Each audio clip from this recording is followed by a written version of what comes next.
Edo Community Comic Club 2025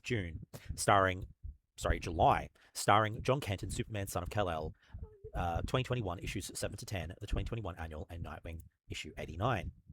Trigger warnings, child endangerment and child abandonment. And sorry, no, it was June 2025. Uh, Tom Taylor. Tom Taylor, pronouns he, him, you know who he is by now, is a Melbourne-based writer of the September 2021 comic cast book Suicide Squad Bad Blood, writer of last month's Nightwing Comic Club and the February Comic Club for 2025 books, Seven Secrets, and is the current writer of Detective Comics. DC editorial have asked he not include Nightwing in his initial Detective comic arcs, so the new Nightwing creative team that took over the book have a chance to cleanly establish the story and journey they want to tell with the character. Many other Bat family members have appeared in those Detective Comics issues, though. I will also point out, as this is the last Tom Taylor Comic Club will be doing for a while, that he wrote the 2014 Superior Iron Man series. For those unaware, the series came out of the events of the comic crossover event titled Axis, in which Scarlet Witch and Doctor Doom cast a powerful inversion spell, mistakenly reversing the morality of everyone present at the battle, leading to further conflict between the now villainous heroes and the heroic villains. Unlike the original Iron Man, this superior version of Iron Man that Tom Taylor wrote has the darkest possible qualities of Tony Stark merged into a single being, with the Stark designed to be a fully fledged bad guy rather than a morally dubious one.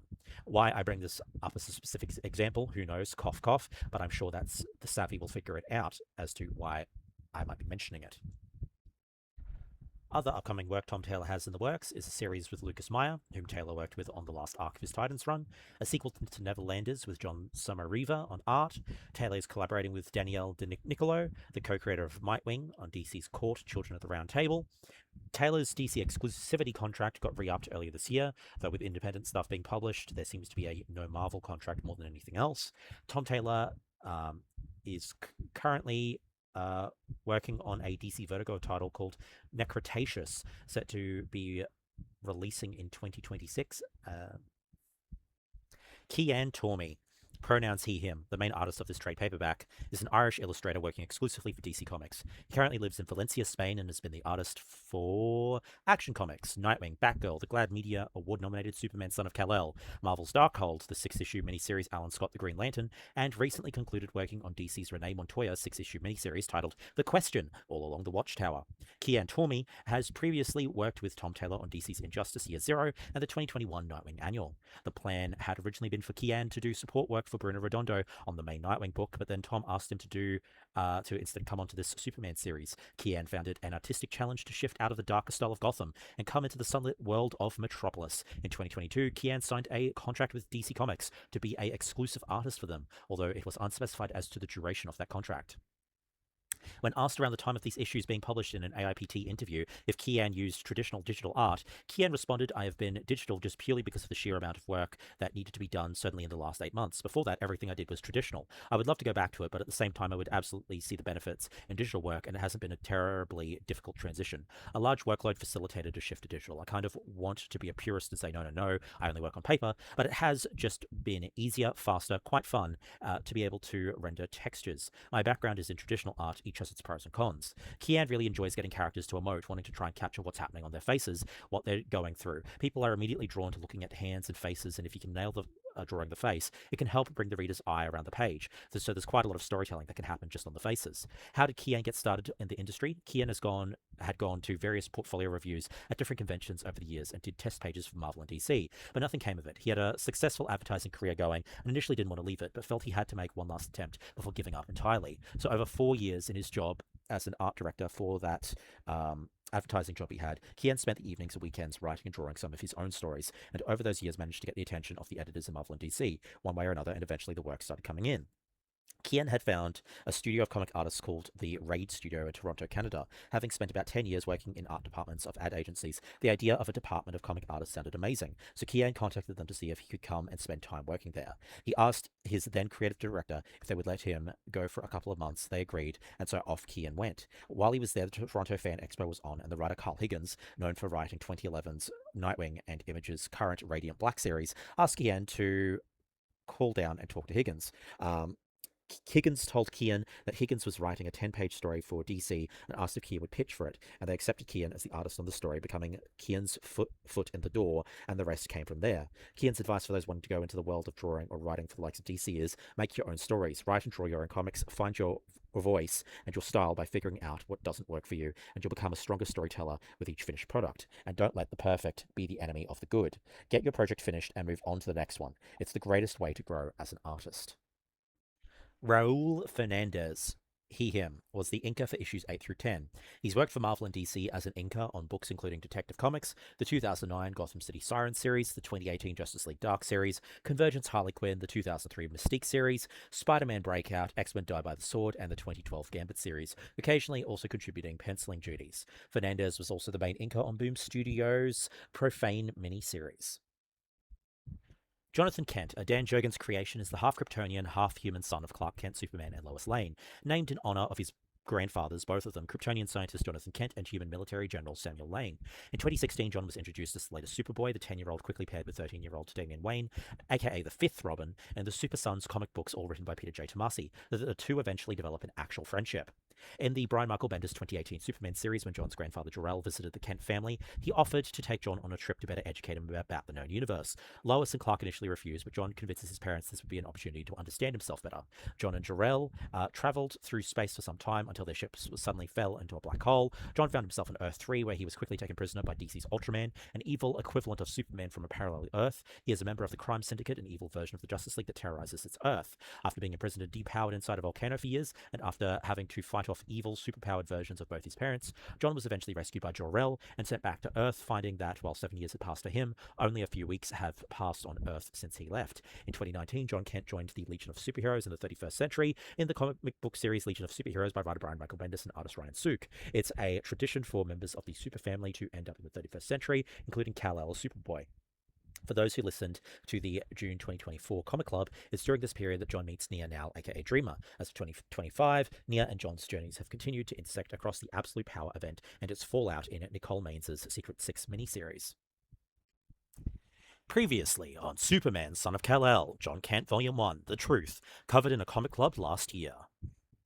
The Clark Kent Superman heads off-world on a space mission, which will take an indeterminate amount of time. His son John Kent steps up as Earth's Superman. John starts dating and kissing the leader of the guerrilla journalism video podcast, The Truth, a pink-haired guy called Jay Nakamura, codenamed Gossamer, who can pass through objects unharmed. He is an asylum seeker, the son of the former president of Gamora, who was deposed in a rigged election by current President Henry Bendix, who has removed the people's right to vote and free speech and turned the Gamoran citizens into an indentured workforce. President Bendix has been experimenting on his citizens to augment and weaponize them into metahumans, many with powers they can't control, all while President Bendix has publicly presented Gamora as a paradise to external nations via an effective publicity propaganda campaign.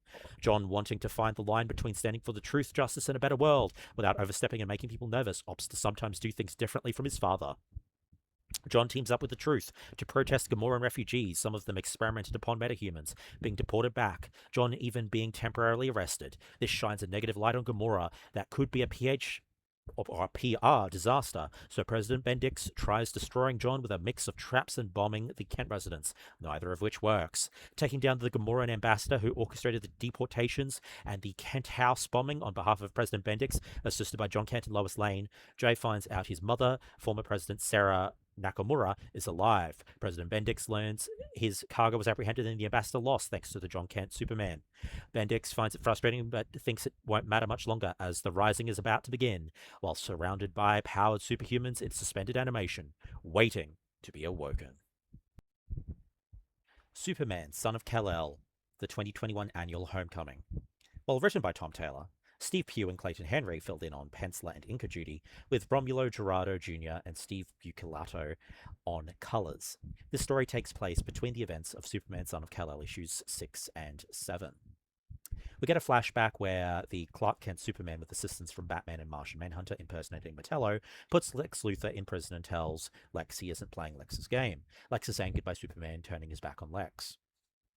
John Jones also known as the Martian Manhunter, is a shape-shifting green Martian with an aversion to fire and a love of cookies who first appeared in 1955's Detective Comics issue 222 and was one of the 7 original founding members of the first ever Justice League in 1960. The lineup was close to the lineup seen in the early 2000s Bruce Timm animated cartoons Justice League and Justice League Unlimited series, except Hawkgirl replaced Aquaman, and later mantle holders of the Flash and Green Lantern superhero identities were used.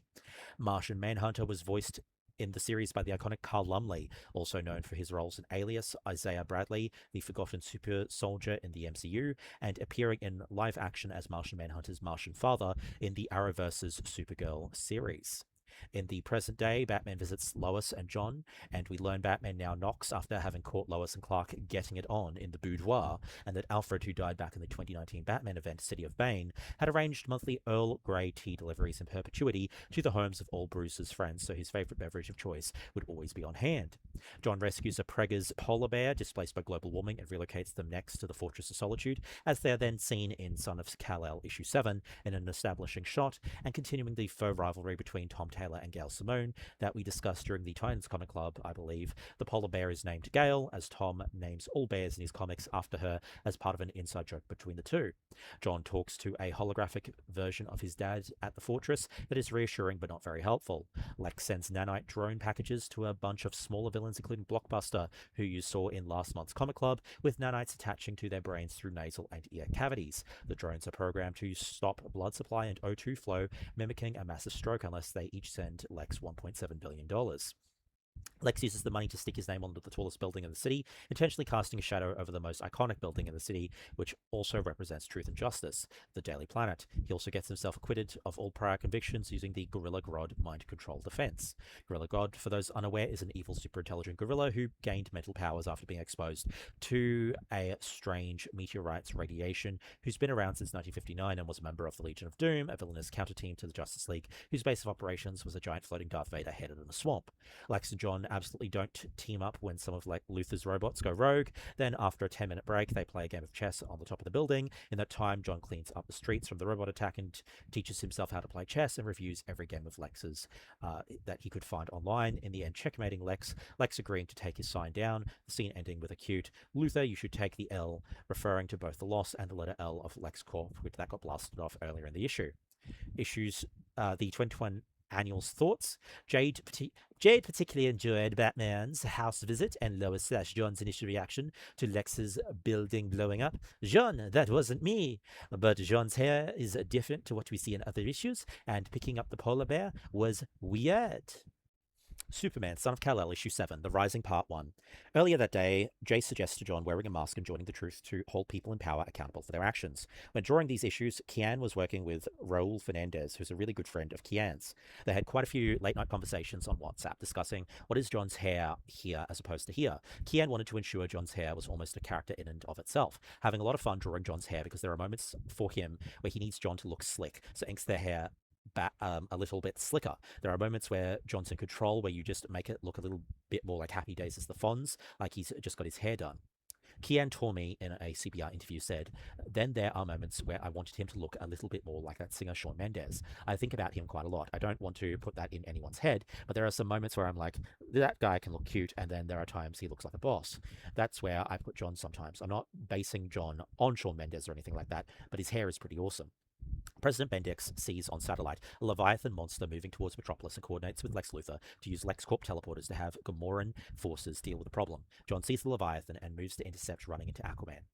Jackson Hyde, the second Aqualad and third Aquaman, is the son of Black Manta and the Zebellan rebel Lucia. Jackson is openly gay. There was a right-hand man of Black Mantas called Cal Durham in the 1977 Adventure Comics who had gills surgically implanted in order to fight Atlanteans. When creating the Young Justice animated television series, showrunners Greg Weisman and Brendan Vietti used the character as inspiration to create Caldur, aka Aqualad, a ward of Aquamans whose mysterious father was revealed to be Black Manta. The same year Young Justice was getting produced, Jeff Johns was reinventing the Aquaman universe in a comic event called Brightest Day and decided to take the core concept of Young Justice's Aqualad and give him an entirely new history. Because comics take less time to be produced than animated shows, the comic introducing comics Jackson Hyde's Aqualad debuted first. Additionally, both Jackson Hyde and Calder Arm in those early years had a female love interest. Then DC 52 Universe reboot saw the Jackson Hyde version vanish, as as Arthur Curry's Aquaman was de-aged in Young Justice, ending with Season 2 in early 2013.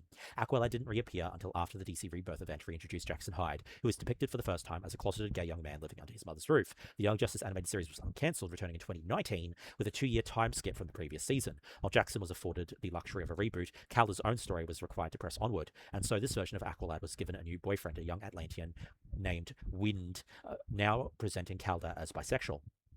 In DC Pride 2022, which was our second comic club, Jackson and Hawiya go on a date showing each other their world. Hawiya's large family underwater in the Atlantean kingdom of Zebel in the Bermuda Triangle, and Jackson's more solitary experience in the very dry desert of New Mexico. If you want to read more stories with this Aquaman, I recommend either reading Aquaman the Becoming or Aquamen.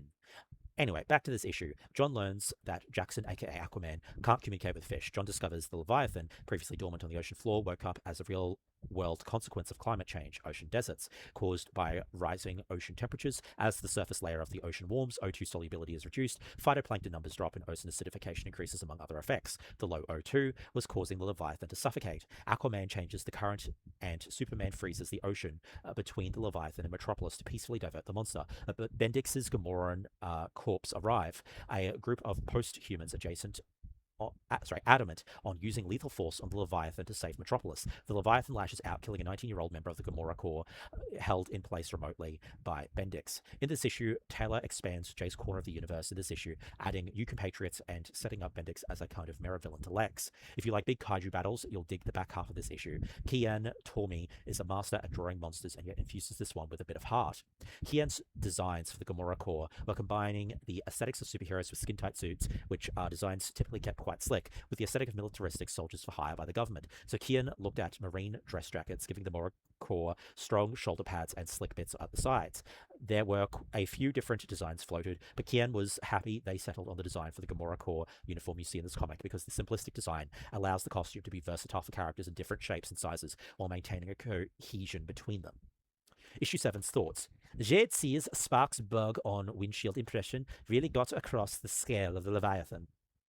Our Wobbs love seeing a plan to save the city that wasn't just punch the thing. That and the line, just because we don't understand it doesn't make it a monster, gave it a real good insight to the kind of hero John is. IMO thought that starting this issue with a pioneer of John standing over an apparently dead body, and the words, even Superman can't save everyone, was a pretty good hook, even though it's been done before by many writers. IMO also liked the giant crab. They're a sucker for kaiju stories, but they found the debut of the Gamora Corps to be underwhelming, especially after the end of issue 6 hypes them up so much, then almost immediately one of them gets squashed like a bug. Superman, Son of Kal-El, Issue 8, The Rising Part 2. Superman takes the corpse of Sparks of the Gamora Corps to shore, while the Truth continues to film from their boat. The Gamora Corps attack the Leviathan again, who in retaliation creates a tsunami. Aquaman diverts some of the water, but John uses a hand clap to create acoustic gravity waves to dissipate the tsunami, so only floods instead of causing utter destruction to the coast of Metropolis. The Gamora Corps are annoyed that Superman won't just fly straight through its brain, and Aquaman tells them if they think that's something Superman would do, they've missed the point of Superman. Cian's favourite part of drawing this issue was initially the old boat the Truth uses, because he loves any kind of old machinery, and it was exciting, and he was excited by the prospect of drawing winches and chains all over it. Then as he drew Aquaman in it, when he starts using the water as a platform to take him up to Superman's level, he really liked drawing that part, and it actually resolved a lot of potential issues in Tom's mind pertaining to the scale, because the kaiju is huge, the characters are tiny, yet have to be powerful enough when you read it to understand how important they are against the creature.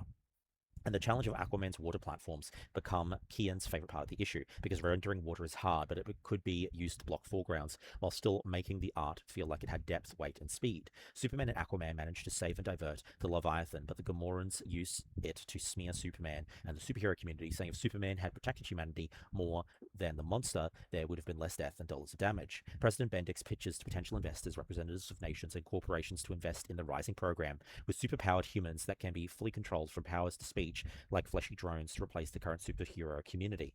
John sees the pro-Superman Truth Report put out by Jay, a silver lining on a day that has him feeling down. John decides to engage further with Jay's The Truth organization, and the issue ends with another kiss on a rooftop. Issue 8 thoughts. Jay thought John's cape is being suitably dramatic in this issue. Wobbs thought that this great issue, for the same reason as the last one. The propaganda at the end of the issue felt a little too real, but it makes for a great story. Wobbs read this issue on the same day that he came out as bi, and the kiss at the end between John and Jay gave him all kinds of warm, fuzzy feelings. Amo thought it was a bit of a cop-out that it was Aquaman who ended up ultimately dealing with the threat of the Kaiju crab, but this didn't really matter much because John got to stop a literal tsunami, so Amo's need for cool superheroics was still sated. Amo felt like the bit where Luthor joked about the rising and the sinking. John's personal crisis about the loss of life was also a nice setup for the Nightwing crossover. For a bio on Nightwing, see last month's Nightwing Comic Club YouTube upload coming in Q3 of 2025, or the Titans Comic Club YouTube upload, or any of the other ones in detailing, including a Robin. Basically, just remember that Dick Grayson was the first ever Robin before maturing out of the role, striking out in his own outside of Batman's cape's shadow to foster his independence, becoming Nightwing. There have been a number of other Robins since then, including the bisexual Tim Drake, the third Robin, who's now a character in Fortnite, and Damian Wayne, the fifth Robin, who is John Kent's childhood bestie. Nightwing 2016, issues 84 to 88 recap.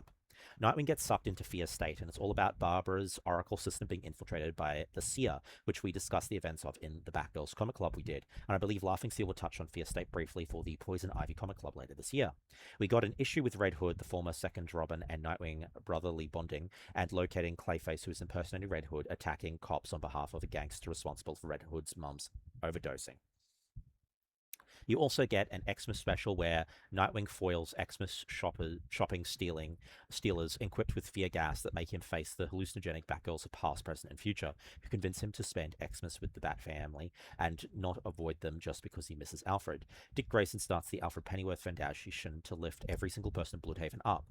Blockbuster doesn't want the city to improve, so it attempts to kill Dick, but Babs and Bitewing bring in reinforcements, including the Titans and Mr. Terrific, to thwart Blockbuster's hired help and tell Blockbuster that public persona Dick Grayson is under the Titans' protection now. Bloodhaven's other big villain, Heartstopper, kills Gunhawk, one of the Hyde marksmen, who is about to shoot out Dick's heart because Heartstopper wants to carve out Dick's heart himself. Nightwing 2016, issue 89, World's Finest Sons, part 1 of 2. Art for both parts of The World's Finest Sons is done by Bruno Redondo. John Kent is struggling to adjust to his father's absence, so Helix, a Kryptonian AI that runs Superman's Fortress of Solitude, asks Dick Grayson, aka Nightwing, to provide the younger hero with guidance. Helix is a John Byrne creation first seen in 1986's The Man of Steel's first issue. Meanwhile, in Metropolis, Risk, a former member of the Teen Titans, is hunted down and killed by 3 flying metahumans. Dan Jurgens was a member of the 1996 second volume of Teen Titans, a forgettable run with a bunch of new Titans who are now a footnote to history, with the potential exception of Argent, who actually stuck around in various Titans and Outsiders team lineups before disappearing in the 2011 Universe reboot, never to be seen again. Sales in the books were bad, so a contest was held for readers to vote on who would join the team. Tim Drake won the poll, but the Batbook editors went hell to the no. Keep him away from that stinker, and Captain Marvel Jr. joined instead, with Roy Harper, going by codename Arsenal, added as additional mentor-type character. Dick, who is the main investor of the Truth after inheriting money from the recently deceased Alfred Pennyworth, meets John and Jay Nakamura in their civilian identities on the Truth's floating headquarters, but both call the meeting short when they hear that Risk has been killed. They meet up again at the crime scene in costume, and Oracle's reports that heroes are being murdered all over the world. Superman detects a distinct energy trail, which they follow back to LexCorp. We also meet Arian Wink from the Truth's network again, last seen in issue 4. Long-term Comic Cast listeners may remember their introductory story being covered by Eto, Tom Taylor's Suicide Squad Bad Blood miniseries, where they were part of the Revolutionaries. We also meet the added canon of Dick and John meeting for the first time, something that I don't believe actually occurred during the New 52 era. You know it's set during the 2011 New 52 era because it was the only time that Dick had the red and black suit. DC editorial was basically trying to create a cohesive red and black look for all the supporting Bat family members they hadn't erased from existence. The creative team on the 2011 Nightwing book pushed hard with the blue and black costume. There's even an alternate 2011 Nightwing issue 1 cover with the logo in blue, but editorial wouldn't budge.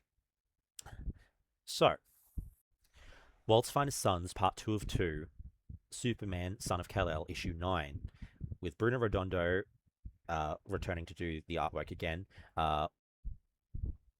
Cian returns to arting Superman, Son of Kal-El with issue 10.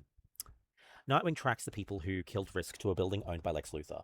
Since then, Nightwing's been disrupting LexCorp's shadier dealings to draw out the killers. John and Nightwing take out the killers, but they're superhuman, being controlled by Gamoran President Bendix. Once captured, Bendix activates explosive chips inside his assets, explosively detonating them, spraying human particulates all over John as he uses his impervious skin to protect Dick. Emotionally, John is distraught, and John and Dick hug. Nightwing tells John's mother, Lois Lane, that he's investing in the Truth, and asks her if she'd like to be the face of the Truth, because the legacy journalist who could be the face would lend more credibility to the Truth movement. Nightwing and Superman talk about imposter syndrome and how you can't be exactly like the legacy ancestor superhero. You must be your own hero. John admits Nightwing is his hero. When John was trapped from the ages of 9 or sorry, from the ages of 11 through 16 in the volcano on another planet, he kept hoping Nightwing would find him again, like when he was a kid lost in a cave at the age of 9. Nightwing mentions he and John have a lot in common, from seeing the best in Damian Wayne, the fifth Robin. They're both sons of icons, but Dick's been around longer and has made mistakes John can learn from in a mentorship between the two. Jay phases through the wall, shocking Dick, Lois bursting in with a Kryptonian gun in the confusion. Dick learns Jay is the secret editor, and that Gamora has released satellite footage of Dick and John's fight, framing the exploding rising assets as being killed by John. The issue ends with a lollipop from Dick and a reassurance that John isn't alone anymore. Jade says this was Nightwing issue 89 was her favorite issue, so it appears that the Nightwing comic book club won her over. In particular, Jade really liked the flashback that juxtaposes Batman/Nightwing's tense relationship with Clark/John's vulnerability and concern, and shows off Nightwing's people skills, helping him connect with John. Superman, Son of Kal-El, issue 9 was Jade's second favorite issue, very much benefiting from Nightwing's guiding presence. It was lovely to see how much relatively fragile people would be willing to jump to John's rescue. Wobbs isn't super familiar with either Nightwing or Superman, to having the little flashback scene did a great job of establishing their relationship. After only a few pages, Wobbs was deeply invested in the relationship. Also, Batman keeping his lollipops next to his smoke bombs is amazing. Superman, Son of Kal-El, issue 9 was easily Wobbs' favorite, with lines like, "I really can, half this job is cardio," and talk about between the two about their feelings of imposter syndrome. It struck the right balance of fun and sincere. Wobbs didn't like the art as much aesthetically, but it felt much more like what he thinks of when he thinks of Superman. Ammo really thought the flashback with 10-year-old John in Nightwing issue 89 was sweet. There was a lot of jokes in this issue. The jokes about lollipops being next to the smoke bombs got a little chuckle out of Ammo, but Nightwing's bat symbol pajamas got a much bigger laugh. Jay pranking John with the Lex Luthor line was a bit mean, though, considering John's state of mind. This art is so good in Superman, Son of Kal-El issue 9. As per usual, Bruno Redondo killed it. Also, Ammo's loved Dick's Comic Code Authority t-shirt and kind of wants one of their own. Dick and John's heart-to-heart was really lovely, and Ammo loved the lollipop callback at the end. Overall, a really great pair of crossover issues. Thoughts? Really love the comparison of Sons of Legacy icon characters. Superman, Son of Kal-El, issue 10. Explosive cyclogenesis causing floods in Ireland, so John must intervene, having to try navigating saving civilians who have lost faith in Superman due to Gamoran and Luthor control of the negative press news cycle. Lex throws another press conference disparaging John, calling him naive, inexperienced, ill-informed, and says he prioritized the Leviathan monster over the Gamoran soldiers and the people of Metropolis, and wants him to be held accountable and for Superman to leave Metropolis. Jay learns from other members of the Truth that the detonated bomb in the head of the guy John has been accused of killing sounds similar to devices Ari and Wink were in the vicinity of in Suicide Squad. Bad Blood by Tom Taylor. See the Edo Comic Cast on YouTube for the more details on that one. Rocking up to the Luthor press conference, Lois Lane and the Ordinary rope painted gold tricks Lex, who assumes it's the lasso of truth on loan from Wonder Woman, into leaving his own press conference. Back at the apartment with Lois, John and Jay come out as bisexual to his mother. John comes out as bisexual to his mother. Regarding John's coming out to Lois, Cian Tormey said there were a few different versions of it. It's such a key moment. Obviously, this is something that Tom has been building towards with the character for ages. Of course, this was something that we had to handle carefully. It's difficult when you are told you've got one page and you have to get all of this emotion. And I know that there are emotions that precede it. We have pages before where we are setting up where we're going emotionally for this reveal. I had sketched out the thumbnail and sent it across, but then I opened a separate chat with Tom and I was like, is this the emotion you want? Is this where you think it's going? I can elevate this. At one point, Tom said, can you just flip it? Just do a horizontal flip. So can we just see the hug the other way? And we flipped it, and it was so much stronger. I had to rearrange the entire layout of their kitchen and the sitting room in the preceding 3 or 4 pages just to make sure that when he walked into the room, the hug was the right way around. So not only did we change the page a few times, but we actually had to change the layout of the Kent house to make sure that the hug worked. When I drew this, I remembered saying to Tom, it happens in the kitchen, but I'm not going to draw a kitchen because I want people to take this moment and be able to share it so that it's free of even the context, because it's important that people can identify with it. So you'll notice on that page in particular, it's one of the only times in the whole issue where it just stepped out. It's just the two of them sharing the moment, and then it goes back into the house. So there's nothing there. It's free of the full narrative so that people can know that these are important moments regardless of just the context of the story. These images can exist by themselves. It would have been nice if John had verbalized the Personally, Joshy reckons it would have been nice if John had verbalized the actual word bisexual just to distinguish from similar men loving men categories. Batman bat crashes the coming out, whisks John and Lois off to a safe house that the Kents are already at, knowing Luthor will be angry from the public humiliation at the press conference and looking to retaliate. To really bat rain on the bat bisexual parade, Batman bat visors that John Nakamura isn't to be bat trusted. Dun dun dun! Talking about this issue, Cian has had a lot of fun being able to play with some of the spaces that these characters feel at home in, and then sometimes something in that space and it just changes the dynamic completely. Cian finds it fun to bring the script to life. Cian mentioned that Tom Taylor is extremely considerate of his creative partners on his books, and knowing Cian is Irish, asked if Cian would like to do a comic scene there, ultimately settling on the scene seeing the flooding of the Liffey and the collapse of the spire, the latter suggested by Tom. Tom and Cian had talked about another Irish landmark, the Poolbeg chimneys collapsing, but ultimately they're too beloved of Dublin as a landmark, and from a storytelling standpoint, because they're decommissioned, if they collapse, they wouldn't endanger as many people. Issue 10 thoughts. Jade says Lois is MVP this issue. Wobbs thought a lot of this issue was a bit close to the real world with discussions of fake news and the like. That being said, he does like it when artistic mediums try to hold the mirror up to the world. The panel where Lois pulled out the lasso was his absolute favorite. It felt like a real mic drop moment.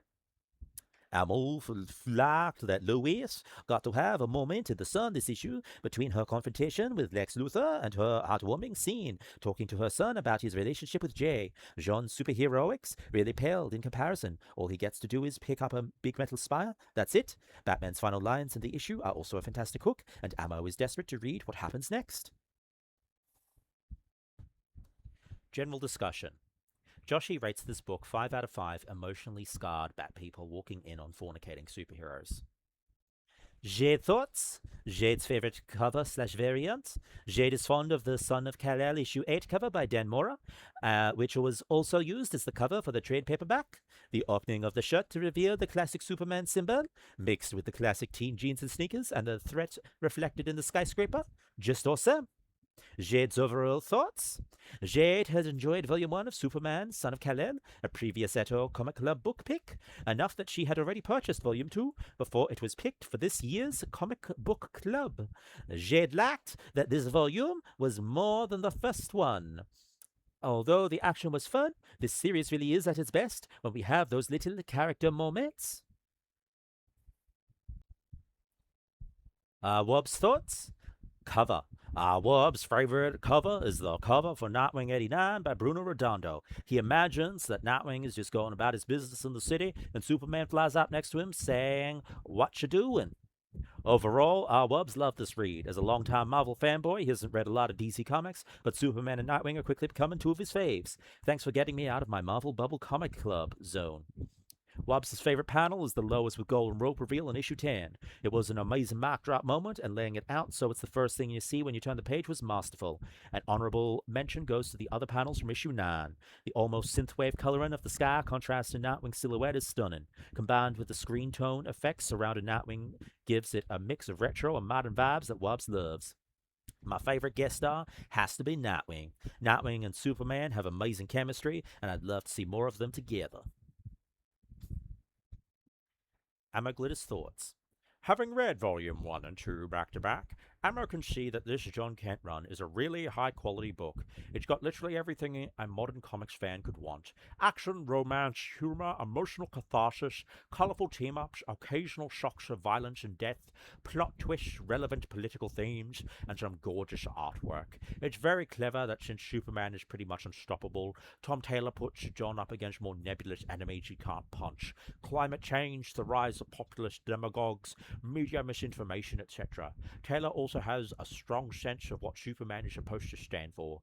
Ammo's one complaint is that they can't really wrap their head around John and Jay's romance. Overall, it felt kind of flat and lacking in chemistry to them. What do these two men have in common besides superpowers and their work? What do they like to do when they're not fighting bad guys? Ammo's favorite panel, this moment with Lois and John, because it gives Ammo the warm and fuzzies. Can't really overstate how important it is for people to see stories where queer people are accepted fully just as they are. Favorite cover? Bruno Redondo cover for issue 9. Redondo is quickly becoming an all-time favorite comic artist of Ammo's. Takeaway questions. Would you read the next volume unprompted? Would you vote for reading the third volume if it was included in a list of votable comics for Comic Club in a following year? What was your favorite variant cover? If you enjoyed this, I suggest checking out the following. Comics Josh has been reading in July 2025 besides the Comic Club book. Justice Society of America 2023, written by Jeff Johns, is all about the future daughter of Bruce Wayne and Selina Kyle, aka Catwoman, called Helena Wayne, aka the Huntress, is part of the the Justice Society of America, with a version of the JSA that has a lot of reformed villains on the team. A mysterious person with control over time shows up, killing a bunch of the JSA, nearly killing Helena till Selina Kyle sacrifices herself, and Helena is accidentally thrown back through the JSA's timeline, ending up in the present day about 20 years earlier. Stuck in that time, she knows the killer is going to come back to continue erasing the JSA generation by generation. She tries to recruit her future team 20 years earlier to bolster the current JSA's team's ranks, which is a lot of personal growth that hasn't happened for some of the characters, including the likes of Solomon Grundy, Gentleman Ghost, and Cameron Marquent, aka Icicle, among others. And there's a added temptation that her father, Batman, is still alive at this point in time and is only a single plane trip away from being told how he could live, but what consequences would that have upon the timeline. Anyway, that story takes the first 11 issues of the 12-issue series.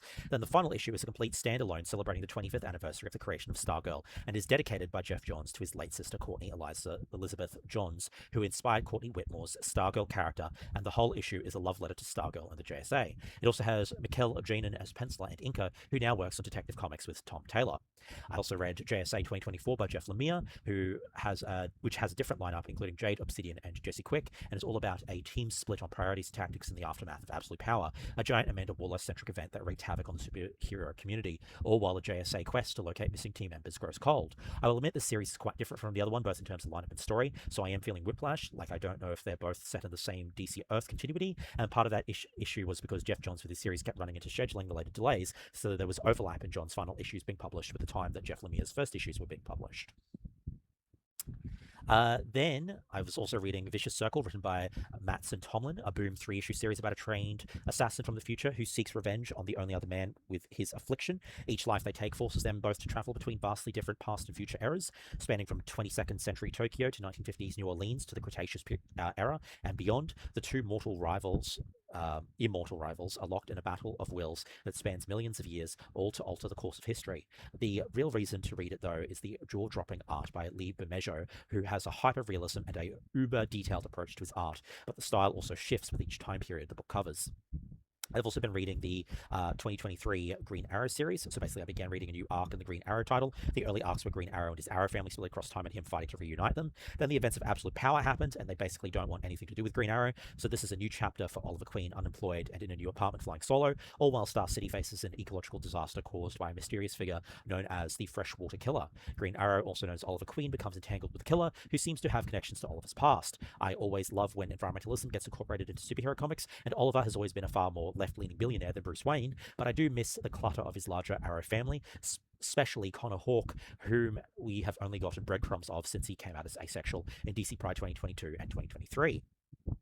And I also read Lust and Annihilation, Hulkling and Wiccan, where newlyweds Wiccan and Hulkling are split up to simultaneously defend two planets, one Kree and one Skrull against Dormammu's mindless wave and Ego the Living Planet. Both battles need to be won in order to save the tenuous Skrull-Kree alliance that Hulkling's existence as Emperor holds together. This issue is also a pivotal one in Wiccan and Hulkling's continuity, as it flashes back to before they were introduced to the first young Avengers series, showing them first meeting in high school, showing them revealing their powers to each other, their first kiss, and shows how they joined the Young Avengers. The issue also pulls on a piece of lore, the negative bands. It was originally a pair of wristbands that, when clanged together, would cause Rick Jones and the original Captain Marvel, who is Hulkling's father, to swap places, one in the negative zone, the other in the 616 universe. Hulkling and Wiccan had those bands reforged into their wedding rings, allowing the two to swap places through teleportation.